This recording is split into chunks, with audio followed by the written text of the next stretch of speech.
later, but it's kind of a more advanced topic, so we don't need to put anything in there for now. And then make sure you have your open and closed brackets. Now, we can put anything we want into this my function. We can, make it add numbers or subtract numbers, change the color of our object. We can really do a lot of different things. So let's see. I think I will do it. I'll see if I can change the material of our game object to red, so I can do that. So I'm going to grab our game object. So it's this dot game object dot get component. I think it's material. No, it's a mesh renderer. That's right. Mesh renderer dot material dot color. There we go. Is equal to. Luckily, color is also a variable that's defined in Unity, and we can do color, and it has some defined colors for us. Now, they're basically vector 4s. They just have 4 values. The 3 of the values are RGB, and then the last one is alpha channel. And alpha determines how opaque something is. So if you want it to be clear, if there's a clear thing, it just sets everything to 0. But I think I'll set mine to red. Red should be on here. There's red. And then don't forget your semicolon, because semicolons are important. Now this isn't going to run anywhere. It's just there's nothing there to run it. Oh, I put this in the wrong script. Put this in our my script. I want to put this into move object. I'm just going to cut it out of there and move it to the bottom after. Make sure it's after the second semicolon to the bottom. So that's outside of update. We don't want to run it inside update because it's a separate update's its own function. We can also put a comment right there that says end update, just so you know that's the end. Yeah, and update. And that way, yeah, you can comment things. So these double backslashes let you write anything you want in the code without it running. So this is never this line right here will never run. I want to put it actually on the line with the bracket.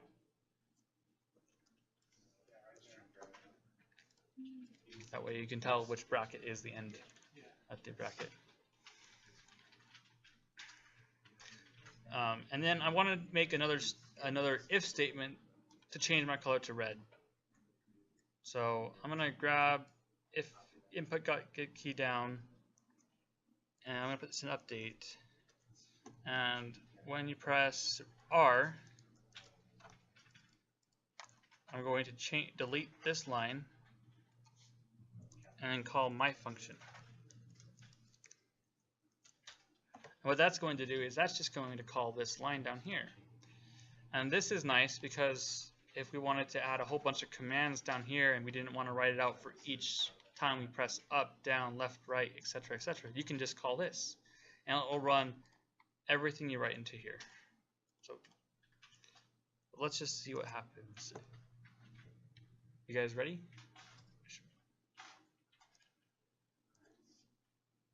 I think it should work.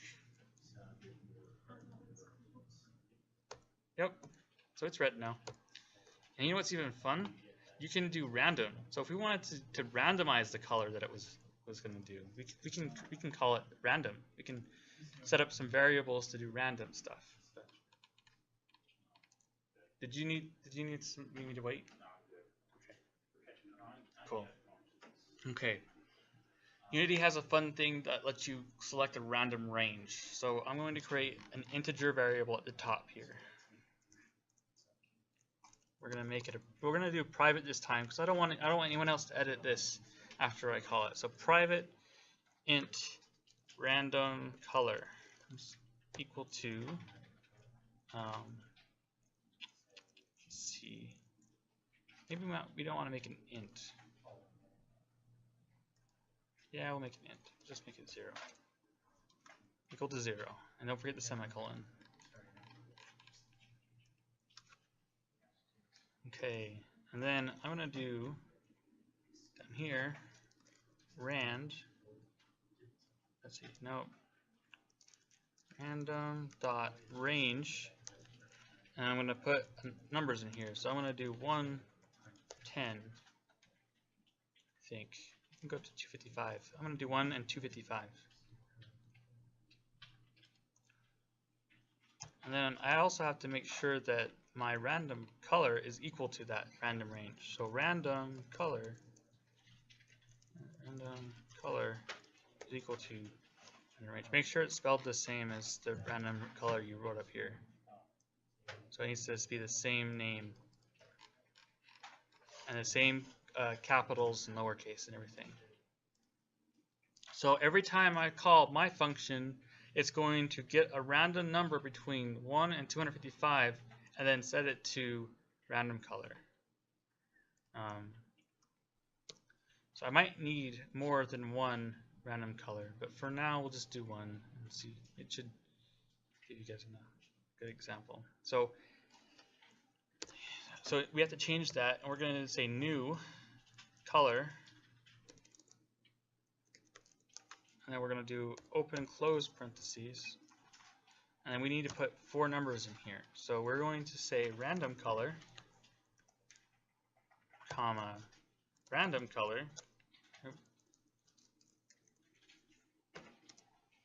comma, random color, comma 1, because we want it to be a full color, not half opaque. That's what alpha is. Alpha channel is going to be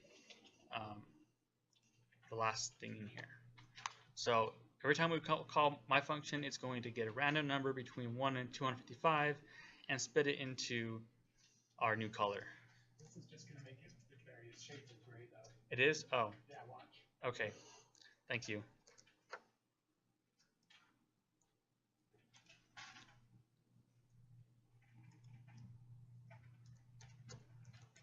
Yeah. Okay. Oh, we can fix that. We can do a couple different things. I think the easiest one is just to create 2 more random color variables and call it random color X, random color R, random color G, and random color B. So let's go back up to the top here, create a couple more of these.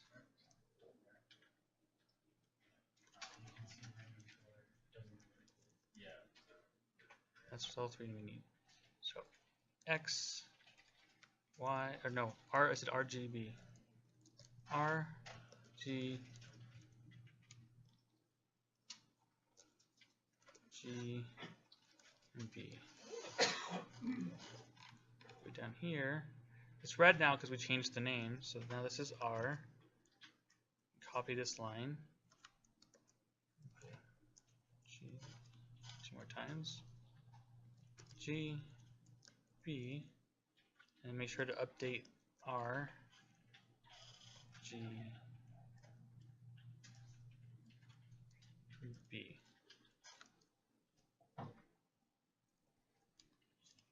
Don't forget to save.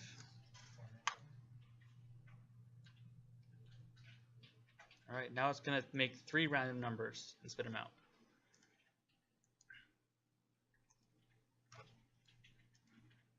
It's still doing that. Why is it doing that?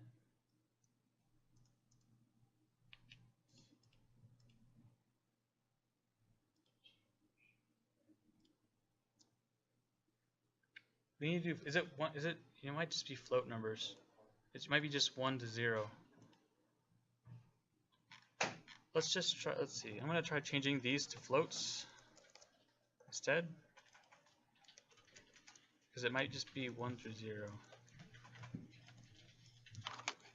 You know how we can check though? Oh, not floats, float.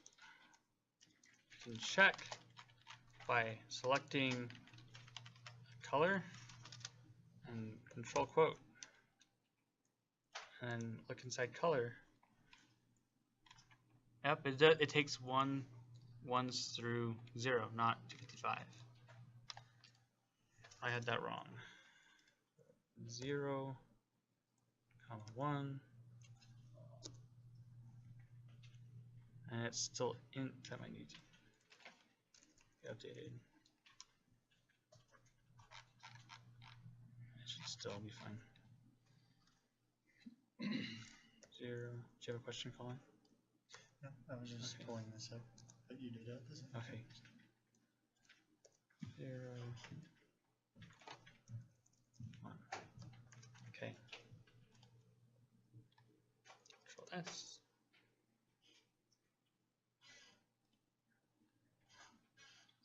updated. Let's just see what happens now. Oh, it turned black.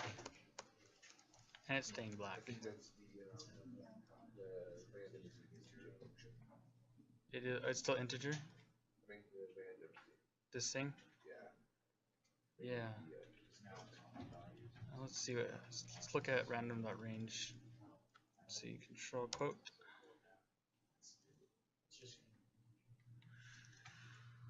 Random.range. It can do a float, so I just have to, because it has both. So I'll just, let's see. If I delete that. Maybe 0.0 and 1.0. 0, oh.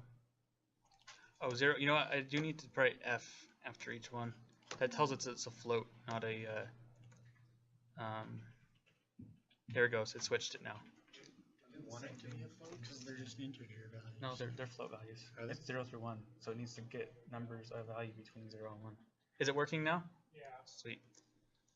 Oh, they do have 0.5. What? Okay. Sorry, I missed. Oh no, I'm just saying it turned black with the Okay, there we go. Yeah, Yay! but So now it's changing colors. in the variable or in the randomized function, you just have to put an F after each number. So I guess I forgot to mention earlier, floats are kind of special. So in order to define a float, generally you have to put an F after it because there are whole numbers and it could be an integer. If you want to do 1.3 and you don't put an F, it's going to think it's a double, and a double is not the same as a float. So it's going to throw an error saying, oh, this isn't a float, it needs to be a float. So you just have to put an F after it. It's all about learning the syntax, and the syntax is the grammar. So once you learn how to pick up the grammar and you mess around with it, it gets a lot easier to start making new scripts and fun things like color changing and the movement and everything like that. If statements are very common. There'll be a lot of if statements you'll be learning. There's also things called loops, and loops will continue to run whatever's inside it until the condition is met. So those are kind of fun, but they're a little complicated. If you ever want to learn about loops, there's a lot of good tutorials online on Unity's website. There's a lot of good videos that explain how to use these things too. Just roll it down to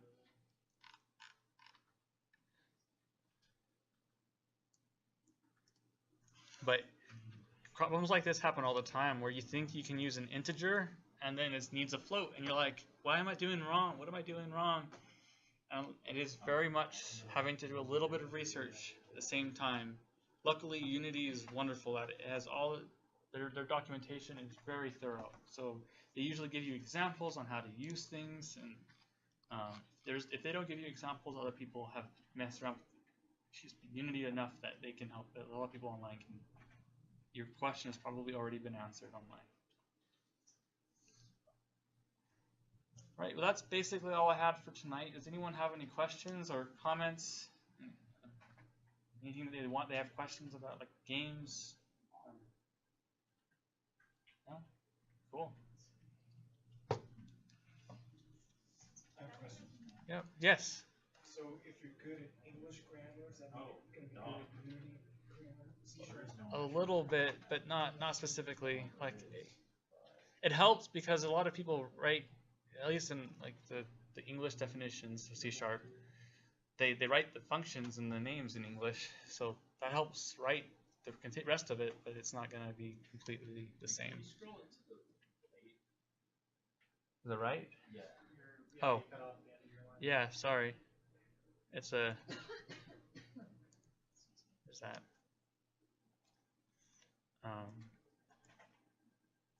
So it's not necessarily going to be the same help, but. Paying attention to detail. Mm-hmm. You want to, if you're running in an error and you don't put a semicolon in your line, it will give you an error. It will be a syntax error, and that means that somewhere along the lines you messed up with your grammar, and you've got to figure out what period you missed, or what, in this case, what semicolon you missed.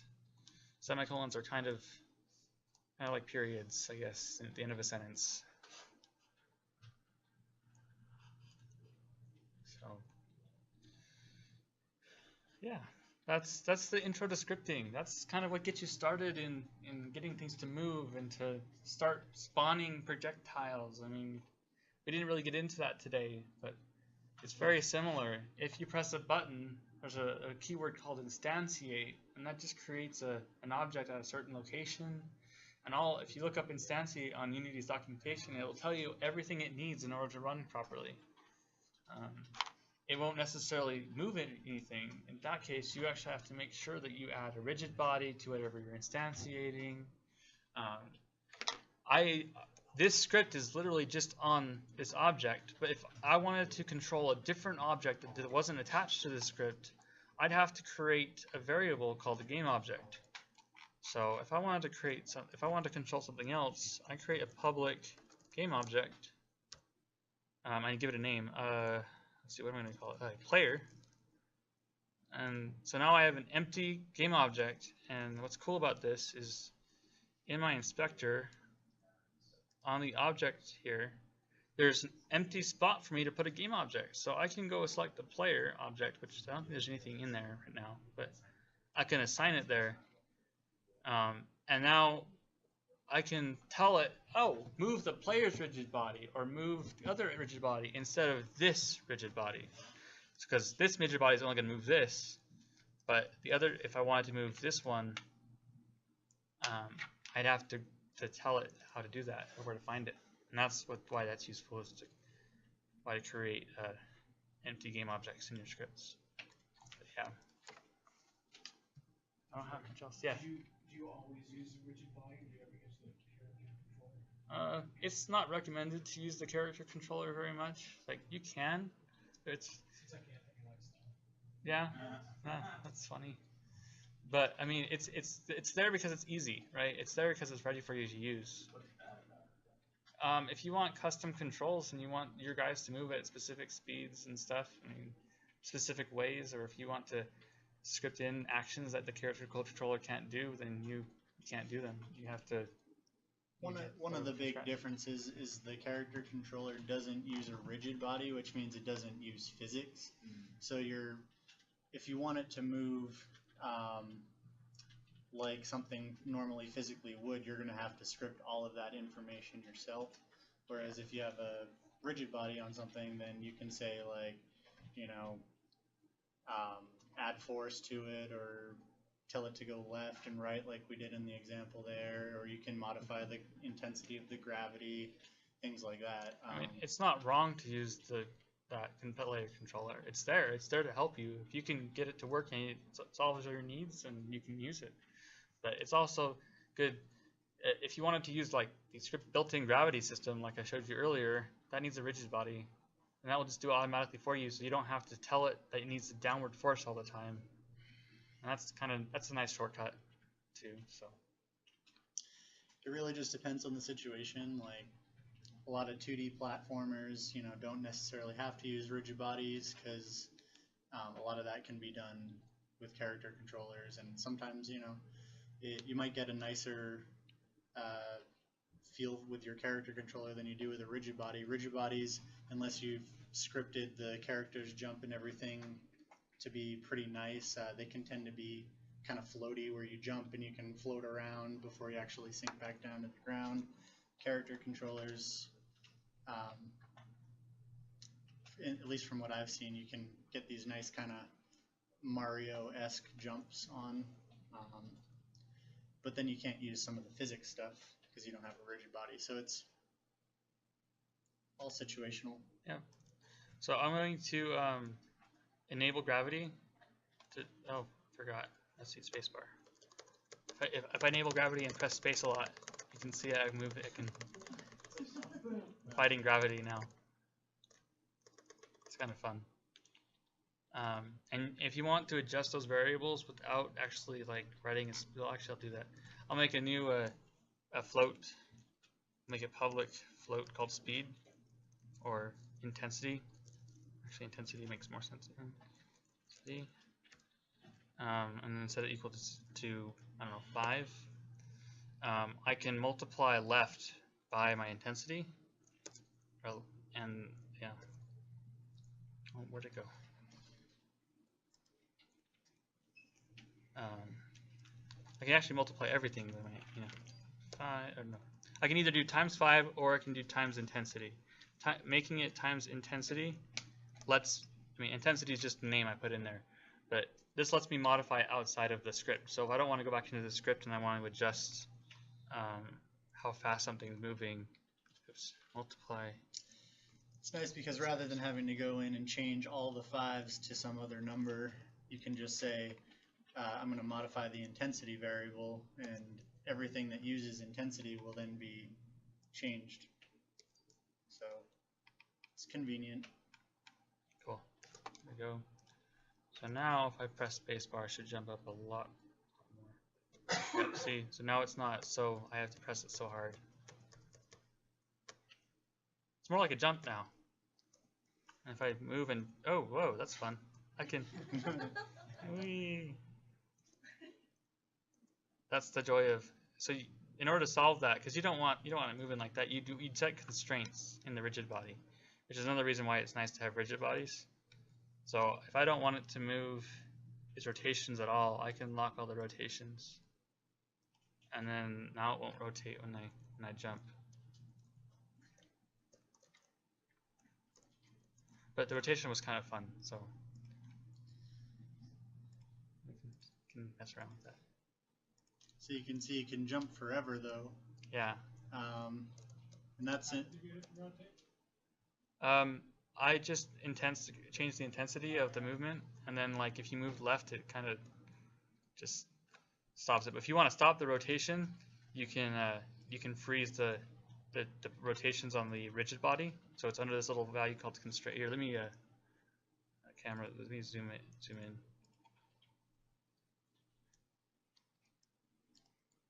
So this constraints thing right here on the rigid body.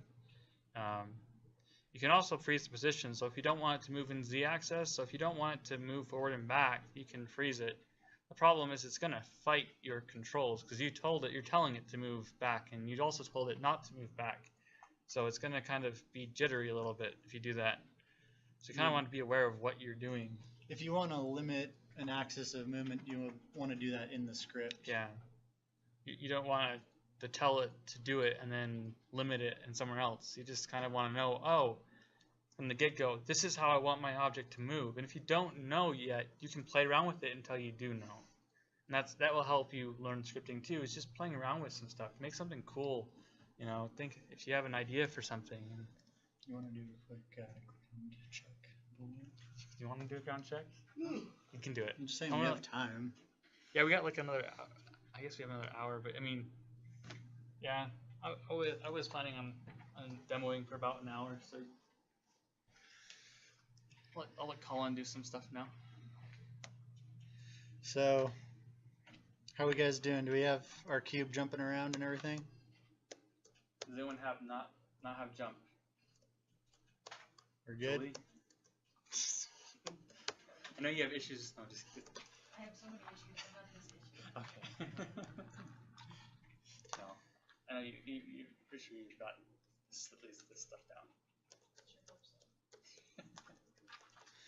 So, this is all cool, but I can just jump forever all the way up as far as I want to go, which for gameplay wouldn't really make a whole lot of sense. So we can do something with one of those other variables that we talked about called a Boolean. The true or false. And where's your space? Space bar is. There you go. So we can start out by making a Boolean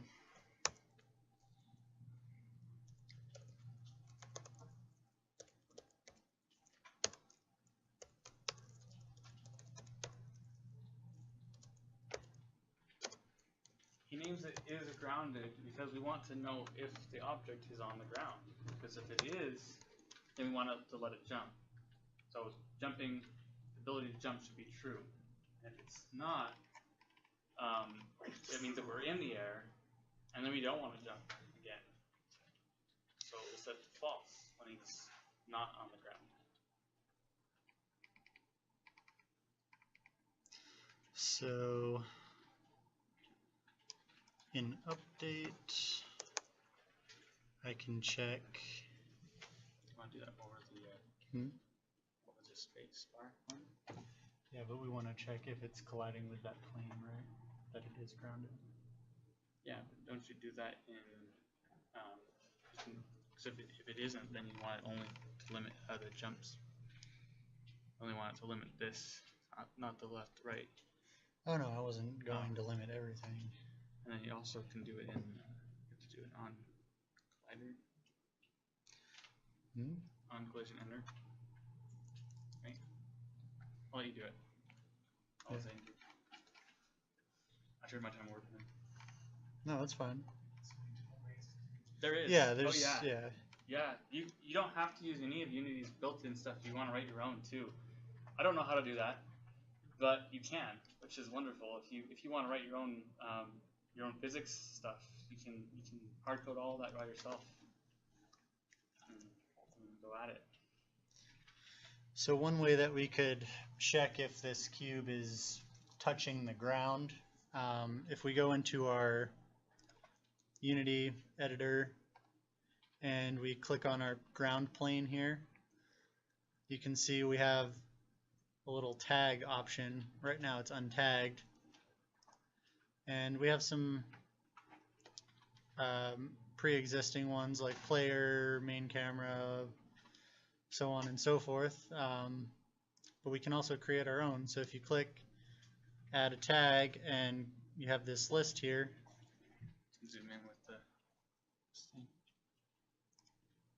Press plus. so you can see there's a little plus here and we can add a new tag.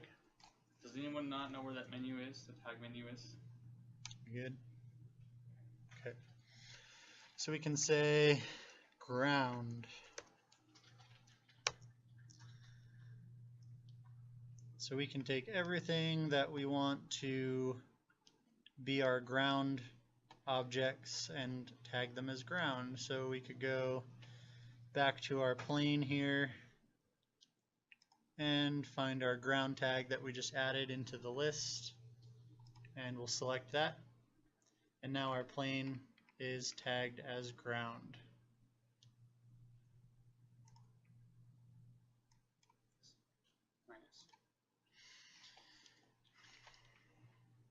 So now if we go back into MonoDevelop, we can call a function outside of update. This is just a check. It's called void on collision enter. Make sure you spell that exactly, those capital, exact capital I's. So on is capital O, collision is capital C, and enter has a capital E. And that's because that's a specific thing that was made in Unity. So that one's kind of reserved.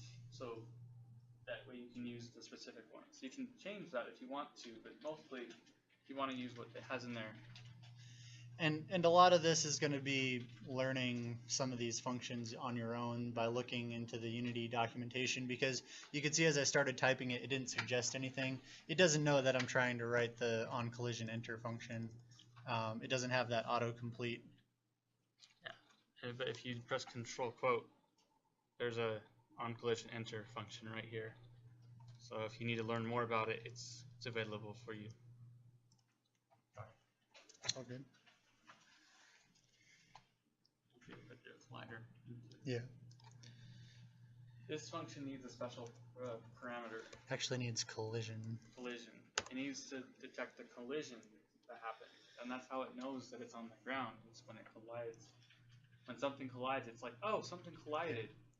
This is a physics-based function, so it's going to check for an actual collision of objects. So we need to say check for a collision, and then we need to give that collision a variable name. So we'll call it COL, just for short. So that's how we set up our check. And then, so right now, it doesn't know exactly what to check for aside from a collision. We want to say if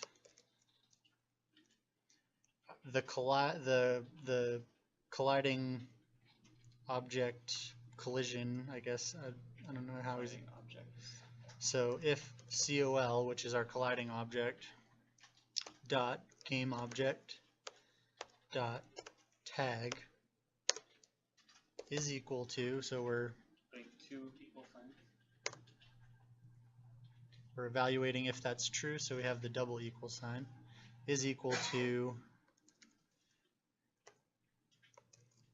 ground, and it's important to have that ground tag written out exactly as you have it in the tag list. And make sure you put the quotes in too. That signifies it's a string, not something that the program needs to run and search for. That it can search for those exact characters.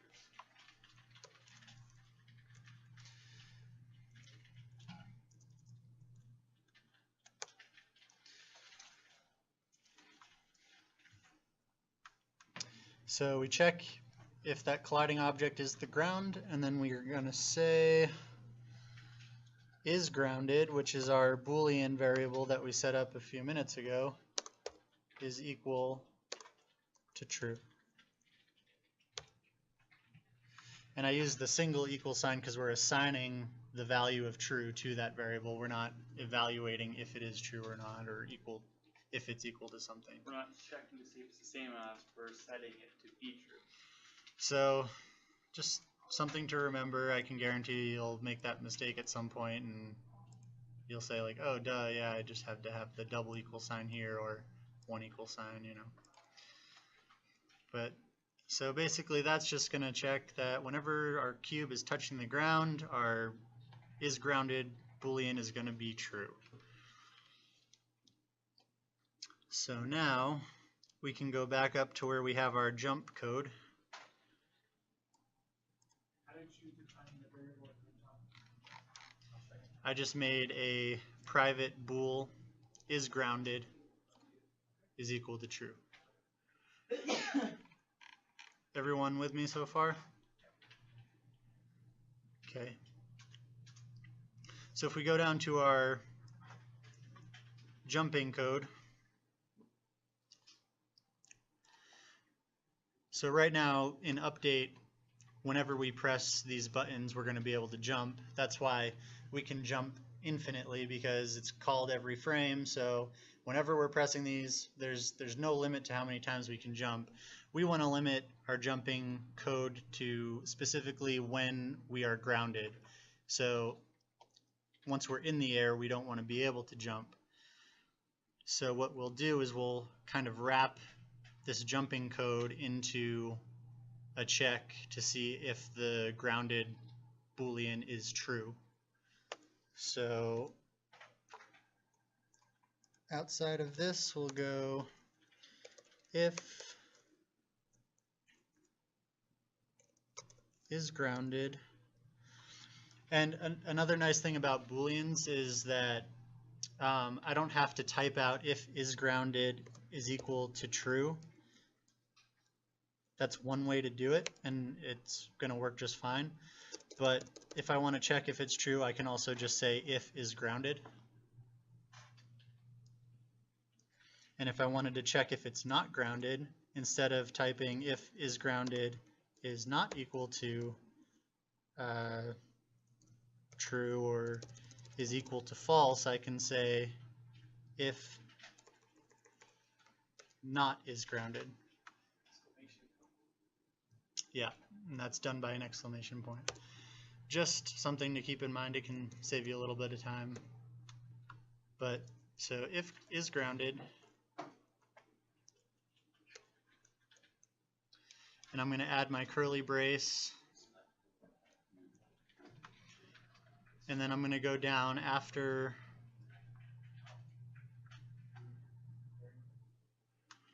I'm going to do that after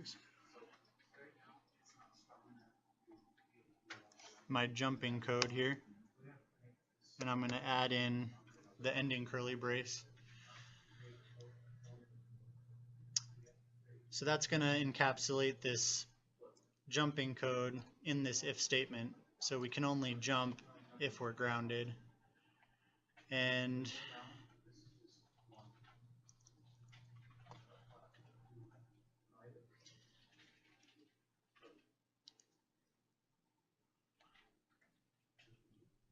then what we're going to do, we're going to have to do one more check. So right now we're touching the ground, which means we're able to hit the space bar and our character is going to jump. But there's one more thing we have to do.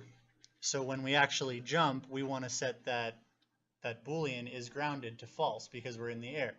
So we're going to say in this first key code space, where get key down key code space, we're going to say after we've jumped, we're going to set is grounded is equal to false. So now once we've jumped, we know we're in the air and we can't press that that key anymore to make him jump. It's going to be false until the cube collides with our ground plane again and is grounded gets set back to true. So we'll save that, and assuming that everything has been done correctly, we should be able to just jump once. So you can see I'm tapping space, but I can jump only once. I can jump only once and then never again. So that's probably just something to do with your checking